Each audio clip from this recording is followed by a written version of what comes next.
Chères auditrices, auditeurs de la radio VGK, aujourd'hui nous allons recevoir dans notre émission Éclairage Monsieur Éric Dupuis. Il est conseiller spécial du président national de l'ANC, porte-parole du parti bien entendu ANC, chargé de la communication. Alors, Monsieur Éric Dupuis, bonjour. Bonjour. Comment vous allez? Ça va très bien. Je salue vos auditeurs de la région des Plateaux, notamment de Palinais. Je leur souhaite une excellente fin de semaine. Oui, pas plus que longtemps, le parti a fêté ses 11 ans.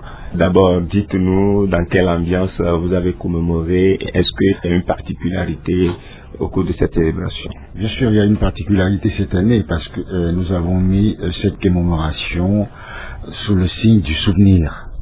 Donc, nous avons commandé des messes et des prières pour tous ceux qui nous ont quittés depuis bientôt 11 ans.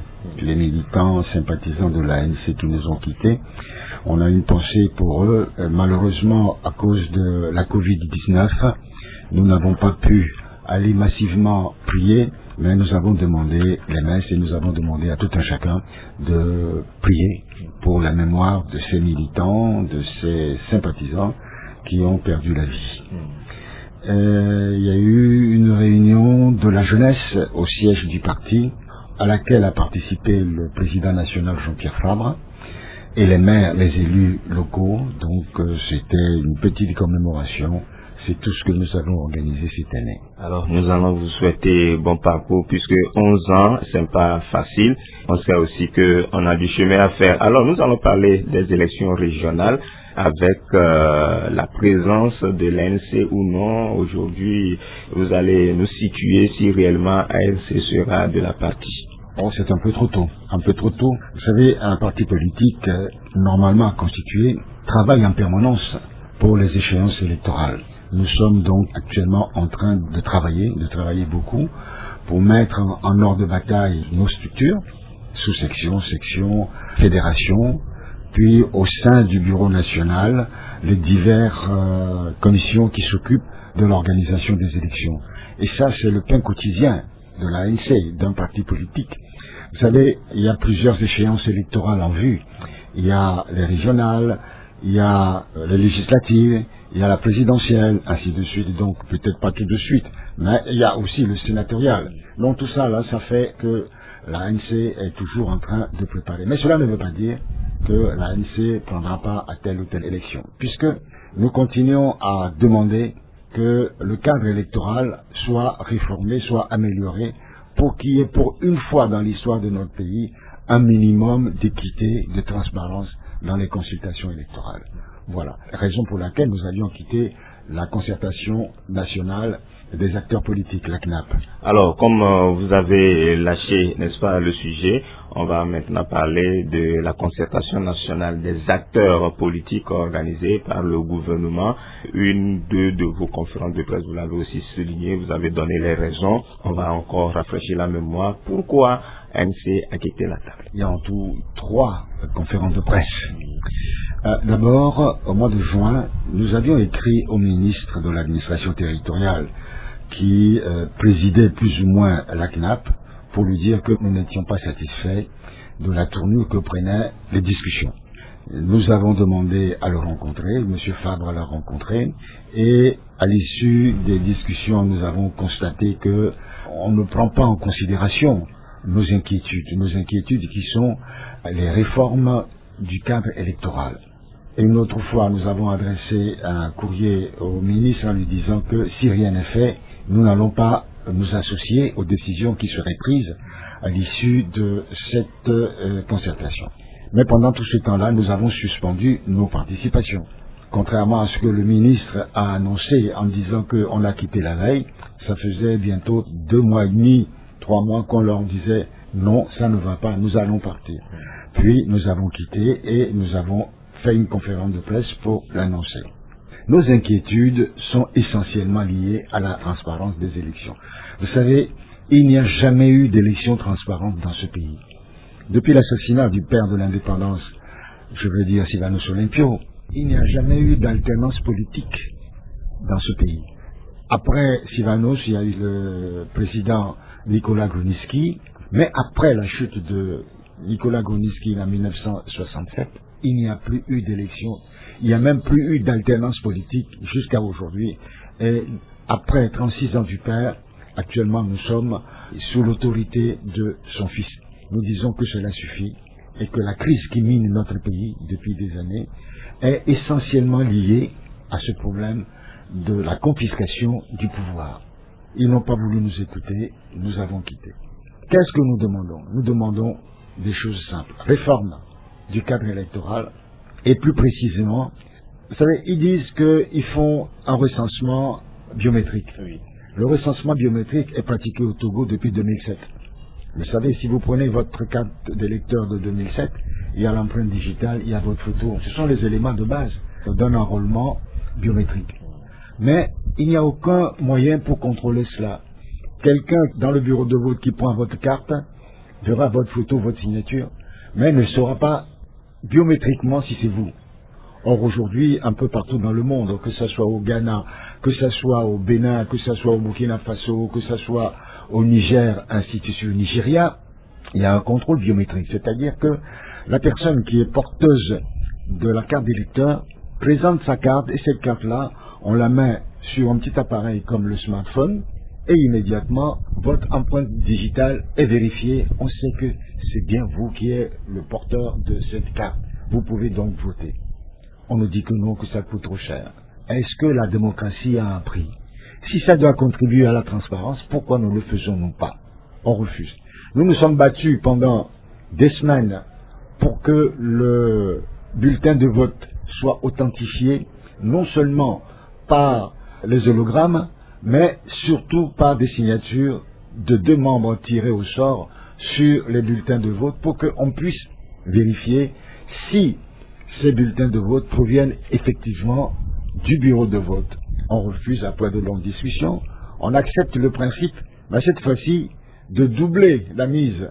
On met et les hologrammes et les signatures. Or, nous savons très bien que ces hologrammes sont fabriqués par eux-mêmes et circulent même dans le pays avant même les élections. Vous savez, ça s'est passé à plusieurs reprises. On a dit maintenant, on va ajouter aux hologrammes les 2 signatures telles que vous les avez demandées. Mais en cas de contestation, c'est les hologrammes qui prévalent. Ça veut dire que c'est le serpent qui se mord la queue, on rentre par la fenêtre, on sort par la porte, donc ça ne veut rien dire. Donc il y a plusieurs éléments que nous avons dénoncés. Nous avons dénoncé également le découpage électoral pour ce qui concerne les prochaines législatives. On n'en a même pas parlé. Nous avons demandé de revoir le découpage électoral pour les législatives parce que nous trouvons que ces découpages sont totalement iniques. Nous avions même dans le passé fait une proposition de découpage, mais ils n'ont rien voulu entendre. Nous avons demandé des mesures d'apaisement, à savoir la libération de tous les prisonniers politiques et le retour au Togo de tous nos compatriotes exilés pour des raisons politiques. On n'en a même pas débattu. Il y a la composition de la CENI. La CENI est aujourd'hui composée de 17 personnes. Quand on regarde bien la configuration de l'Assemblée nationale aujourd'hui, on se rend compte que l'Assemblée nationale est quasiment monocolore. Tous les partis politiques présents à l'Assemblée nationale sont acquis au régime RPT-UNIA. Donc ça veut dire qu'il y a 12 membres de la CENI qui sont acquis déjà à la CENI sur 17. Donc il reste 5. 2 réservés à la société civile et 3 à l'opposition extra-parlementaire. Mais attention, ces 3 attribués à l'opposition extra-parlementaire seront désignés par l'Assemblée monocolore, puisqu'on demande à l'opposition extra-parlementaire de choisir 6 personnes et que c'est l'Assemblée monocolore qui va décider de ceux qui vont les représenter. Vous voyez, on ne peut pas accepter cela, raison pour laquelle nous avons quitté la CNAP. Puis, lors de notre dernière conférence de presse, nous avons sorti un document, j'espère que vous l'avez reçu, qui met en parallèle nos propositions, les décisions de la CNAP et nos observations. Quand on a vu tout dernièrement le vote de l'Assemblée nationale des 3 lois, ces votes ne font que confirmer ce que nous disons. En ce qui concerne la liberté de manifester, rien n'a changé. Pourtant, cette loi d'août 2019 a été condamnée par toutes les populations togolaises, mais également par les Nations Unies. qui disent que cette loi viole la charte internationale des droits de l'homme. Ils n'ont même pas voulu écouter. L'ancienne loi d'août 2019 disait que on pouvait manifester de 11h à 18h. La nouvelle loi, c'est de 8h à 17h. Mais on rajoute à toutes les interdictions de zones et d'espaces où on pouvait manifester, on rajoute maintenant toutes les rues des villes où il y a des commerces. Ça veut dire que si vous voyez Lomé ou Palimé, si vous voulez manifester, il faut s'éloigner au moins de 3 ou 4 kilomètres du centre de ville pour pouvoir manifester. Quand on manifeste, c'est pour montrer au régime, c'est pour montrer aux autorités, c'est pour montrer aux populations qu'on n'est pas d'accord. Mais si c'est pour aller le faire dans la forêt, ça ne veut plus rien dire. Vous voyez? Donc, cet exemple-là également que je voudrais rajouter. Merci, Monsieur Éric Dupuy. Je rappelle qu'il est le conseiller spécial du président national, porte-parole de l'ANC et chargé de la communication. Monsieur Dupuy, sauf que je vous demande, qu'est-ce qui a empêché l'ANC à participer aux élections législatives passées? Parce que je me dis aujourd'hui, quand on dit l'Assemblée aujourd'hui est monocolore, on voit que l'ANC n'a pas été à ces élections, sinon les débats seront intéressants. Oui, vous vous souvenez qu'à l'époque, l'ANC n'était pas seule. L'ANC était dans un regroupement de partis politiques, la C14, et qu'on était en discussion avec la CEDEAO pour l'amélioration justement du cadre électoral. Nous avons fait beaucoup de réunions à ce sujet. Moi-même, j'ai participé à plusieurs rencontres et nous avons demandé la parité de la CENI, c'est-à-dire 8 pour l'opposition, 8 pour le régime, et on ne parlait pas de 8 pour les parlementaires, on dit 8 pour l'opposition, 8 pour le régime, et une personne neutre de préférence étrangère pour présider la CENI. Quand nous étions à Conakry, sans l'avoir demandé, c'est le président guinéen de l'époque qui lui-même nous a annoncé qu'il avait discuté avec le président ghanéen Nana Akufo-Addo et qu'ils se sont mis d'accord que le gouvernement togolais aurait accepté qu'il y ait effectivement 8 et 8 et que le président viendrait de l'étranger, qui serait nommé de l'étranger. Nous avons applaudi. On arrive à Lomé, lors d'une réunion avec la CEDEAO, c'est la dernière je crois, on nous annonce que le régime a refusé. On nous dit, bon, présentez-nous vos 8, nous on a déjà nos 8, mais il y aura en plus le représentant de l'administration, ce qui n'était pas prévu, et puis nous allons désigner le président. Nous avons dit non, c'est pas ce qui a été convenu. Puis nous avons dit, mais vous nous demandez d'aller prêter serment aujourd'hui. Or, vous avez commencé déjà le recensement électoral, tout est prêt. On était à 2 jours ou 3 jours du recensement électoral. Vous nous dites d'intégrer la CENI. Or, on avait dit qu'on arrête toute la procédure pour qu'ensemble on prépare les élections ensemble. Vous avez tout bouclé, les dates sont arrêtées et vous nous demandez de venir vous rejoindre. Ça veut dire que tout le système de fraude était déjà ficelé. C'est le général de Gaulle qui aimait dire, quand il y a un piège à con, on n'est pas obligé d'y tomber. Alors on a dit, si vous ne voulez pas tout stopper pour qu'on fasse le travail ensemble, ce n'est pas la peine que nous y participions.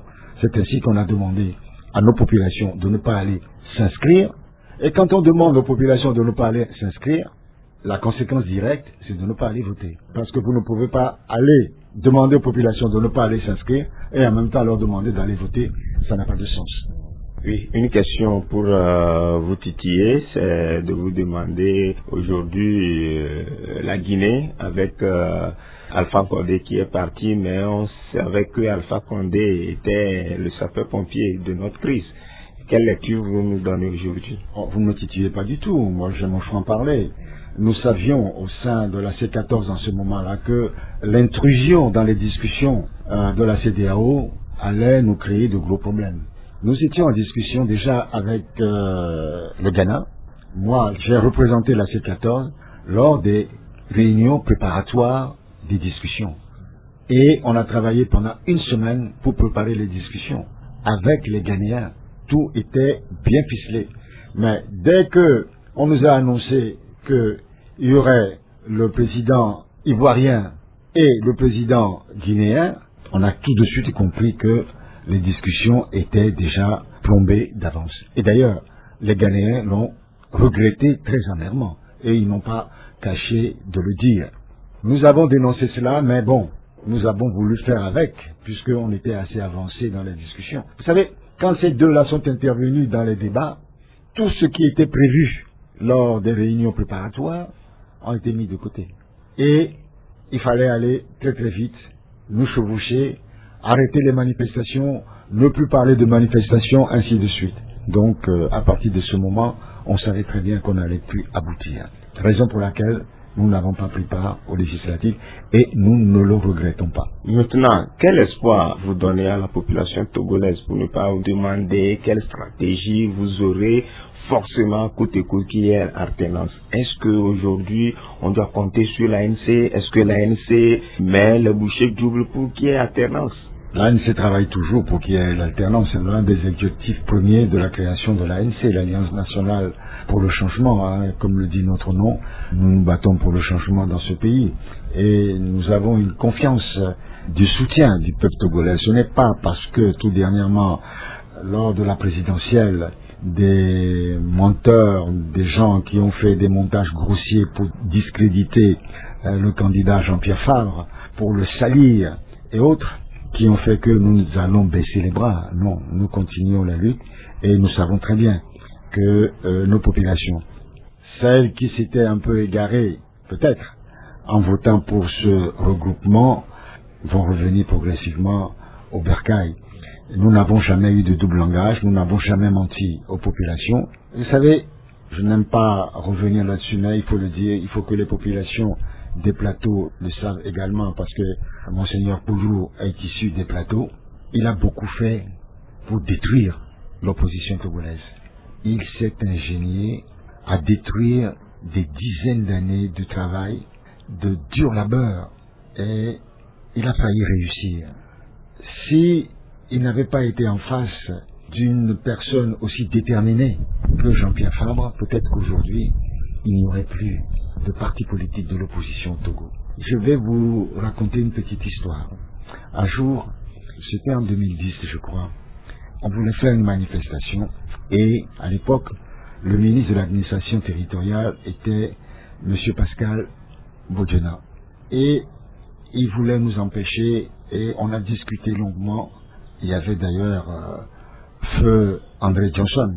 Et au bout d'un moment, je dis, on fera quand même la manifestation. On est habitué au gaz, vous pouvez nous faire gazer, on s'en fout.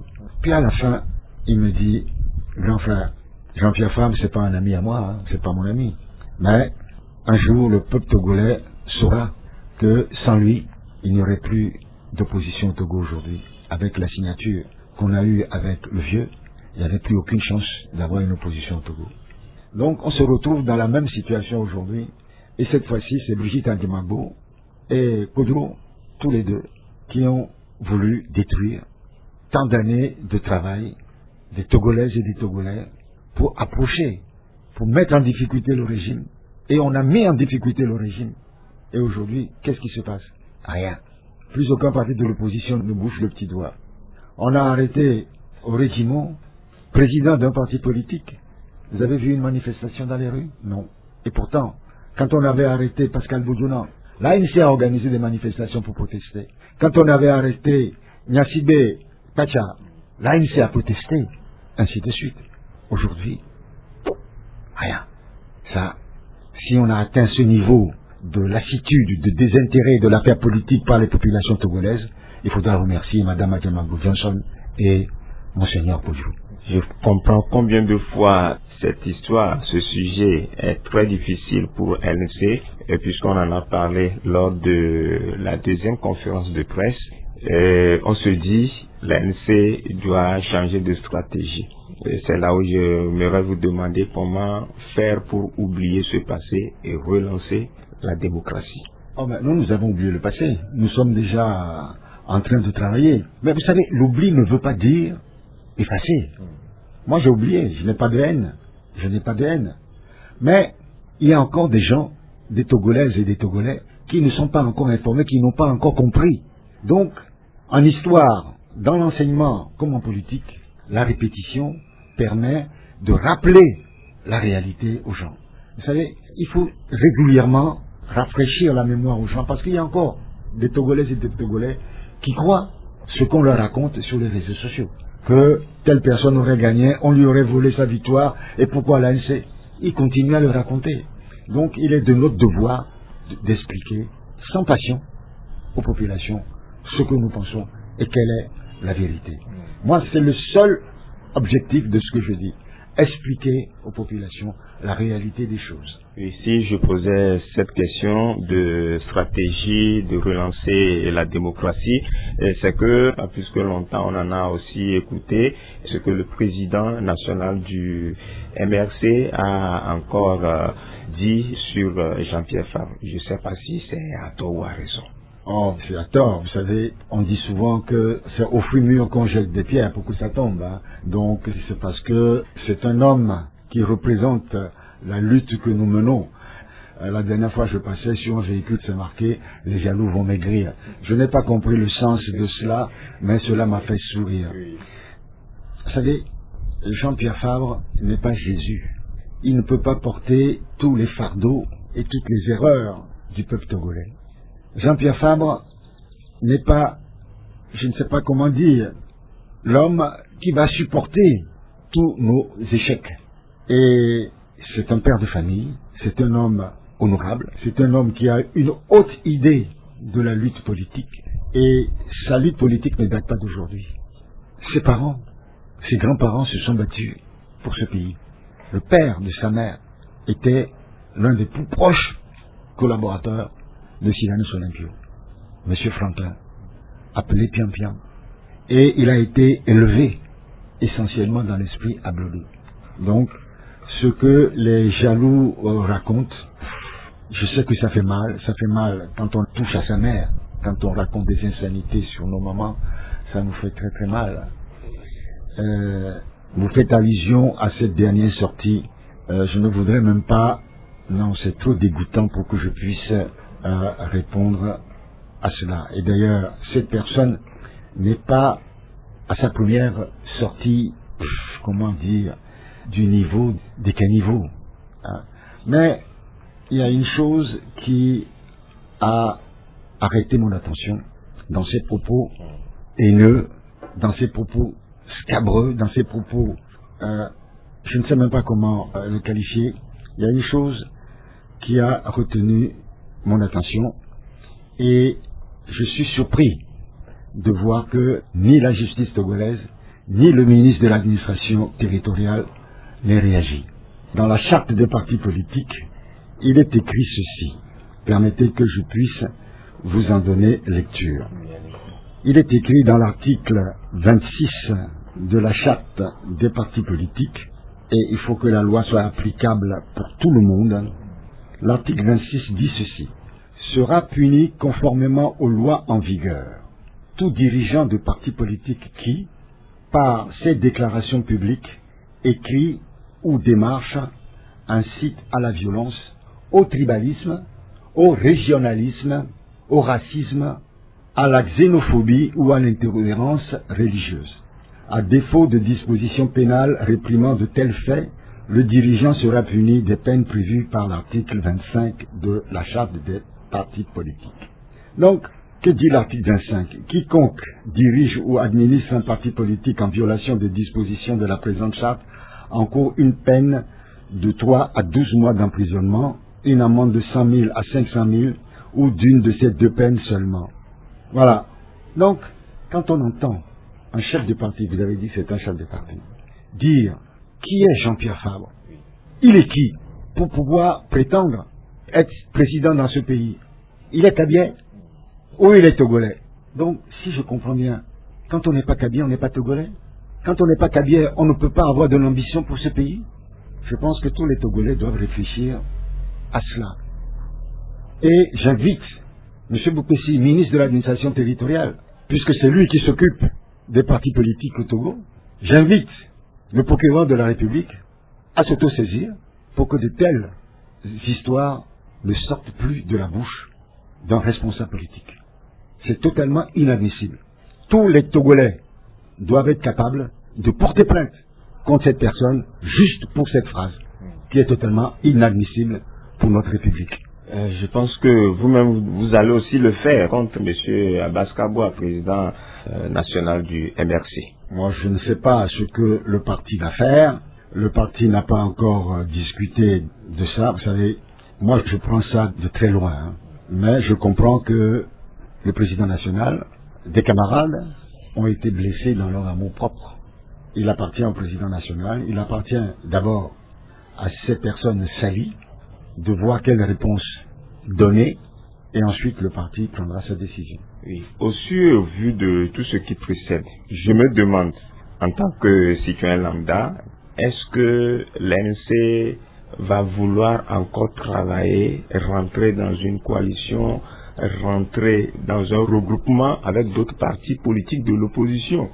Puisque, un moment ou l'autre, vous le disiez, sans l'ANC, il n'y a plus d'opposition. Est-ce que si un parti politique de l'opposition approche l'ANC, est-ce que vous allez l'accueillir favorablement? Bien entendu, nous avons de bonnes relations avec des partis politiques de l'opposition, hein, donc nous ne sommes pas coupés avec tous les partis de l'opposition. Nous continuons à dialoguer avec des partis comme ADI, comme UDS et autres. Nous discutons librement. Maintenant, travailler ensemble, ça dépend de ce que on met dans travailler ensemble. Il est clair que aujourd'hui, il est difficile d'imaginer qu'on se retrouve dans la même situation que la C14. Où on mélange tout, non, je pense que pour l'instant, et puis dans un premier temps, comme on dit, cultivons d'abord nos jardins. Il faut que chaque parti de l'opposition se mette à l'œuvre, remobilise ses troupes.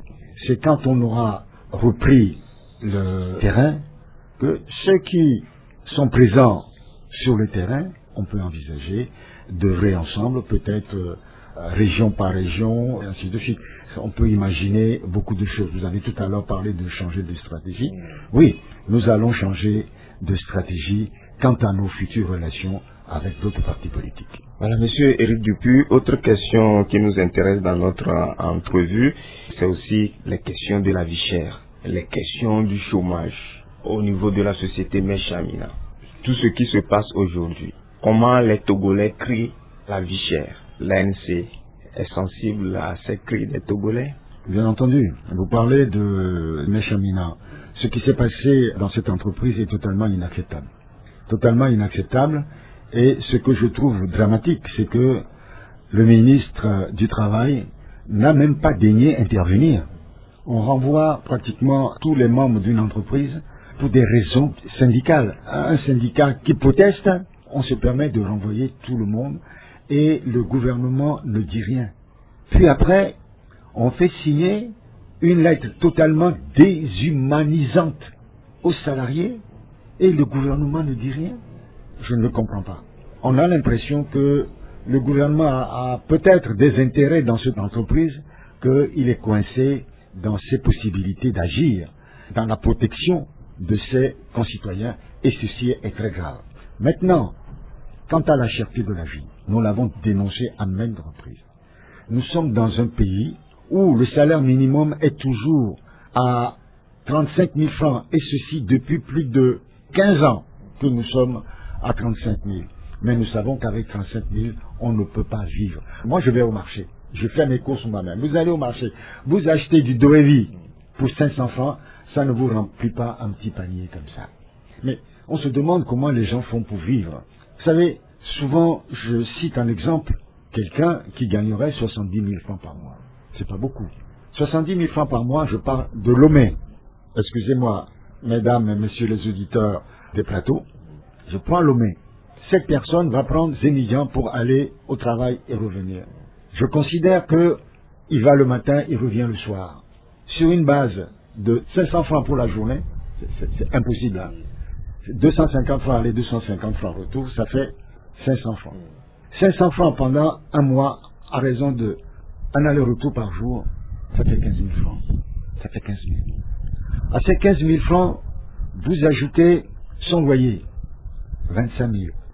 Vous ajoutez forfaitairement l'eau et l'électricité, disons 5 000. Ça fait combien? Ça fait 45 000. Pour ce ménage, pour s'habiller, se nourrir, se soigner. Même si on ne disait que se nourrir, divisez-moi par 30, ça ne fait même pas 1000 francs par jour. Or, il y a des milliardaires au Togo. Je ne refuse pas qu'il y ait des milliardaires. C'est normal quand on travaille dans un pays que des gens s'enrichissent. Mais ce que je ne comprends pas, s'enrichir parce qu'on a été fonctionnaire toute sa vie, devenir millionnaire parce qu'on a été ministre ou fonctionnaire toute sa vie, je ne le comprends pas. On ne fait pas de la politique pour s'enrichir. On n'est pas ministre pour s'enrichir. On n'est pas directeur de société d'État pour s'enrichir. On n'est pas fonctionnaire pour s'enrichir. Or, au Togo, ceux qui sont bien, ceux qui sont nantis, sont les gens du régime. Or, les populations souffrent. Vous allez au marché, les gens ont du mal à vendre pour 1000 francs de recettes par jour.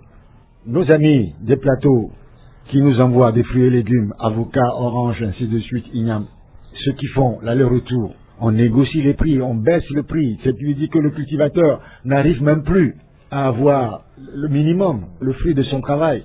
Parlons du café cacao qui faisait l'honneur et la fierté de nos populations des plateaux. Où est-ce que nous en sommes aujourd'hui? La plupart des champs de caféiers et de cacaoyers sont devenus des forêts. Moi, quand j'étais petit, dans les années 56, j'ai vécu à Badou, je sais de quoi je parle. Puis après, j'ai vécu dans le Cloto, je sais de quoi je parle. Quand on passe là-bas maintenant, c'est la désolation totale. Voilà, c'est comme ça qu'on dirige un pays. Mais pendant ce temps-là, on augmente l'électricité, on augmente l'eau, on augmente les tarifs des péages, on augmente l'essence.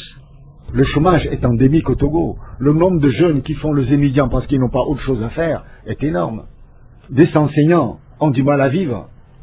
Donc, rien ne va dans ce pays. Il y a une minorité, comme le dit le chef de l'État lui-même, qui accapare les richesses de ce pays, mais cela continue. Il a dénoncé cela, mais il n'a rien fait pour l'arrêter. C'est ça aussi, le paradoxe de notre pays. J'ai une autre question à vous poser, c'est pour avoir votre compréhension aussi sur la vie chère. Je sais que vous attendez parler des femmes pyramides qui mènent aussi cette lutte. Il s'est fait que une de leurs leaders est arrivée, n'est-ce pas, chez nous à Kpalimé après une émission. La dame est sortie pour aller sensibiliser les femmes du marché. Et c'est sur les lieux du marché central que vous connaissez tous aujourd'hui est délogé au niveau de la gare ferroviaire où aujourd'hui on l'appelle la Civimé en attendant que les femmes n'aillent vers le marché château en construction.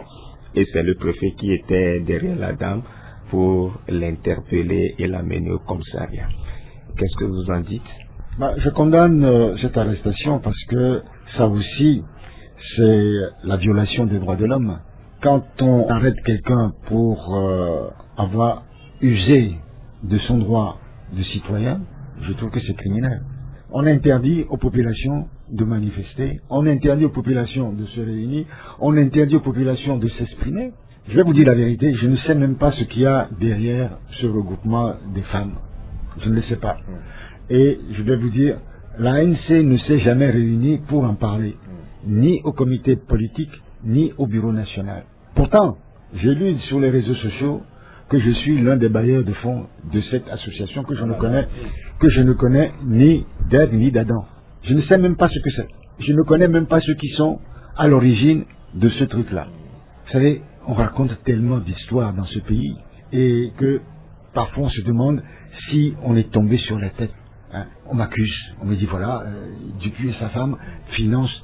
Or, on ne sait même pas ce que c'est. Je ne peux même pas vous dire qui, comment, pour quelle raison, je ne sais pas. La première fois, ils ont demandé à ce que on se mette en noir contre la vie chère. Moi, spontanément, je me suis mis en noir parce que, bon, j'allais voir le président national et il a bien rigolé me disant, mais, tu as suivi ce truc-là? Je dis, si c'est pour la bonne cause, pourquoi pas? Et il m'a dit, moi aussi je vais mettre pour la bonne cause. Mais on ne sait pas qui c'est. Peut-être qu'on serait tombé dans le piège que ça soit organisé par le RPT-UNI, on n'en sait rien. On n'en sait strictement rien. Je vous le dis, ce n'est pas une initiative de l'ANC.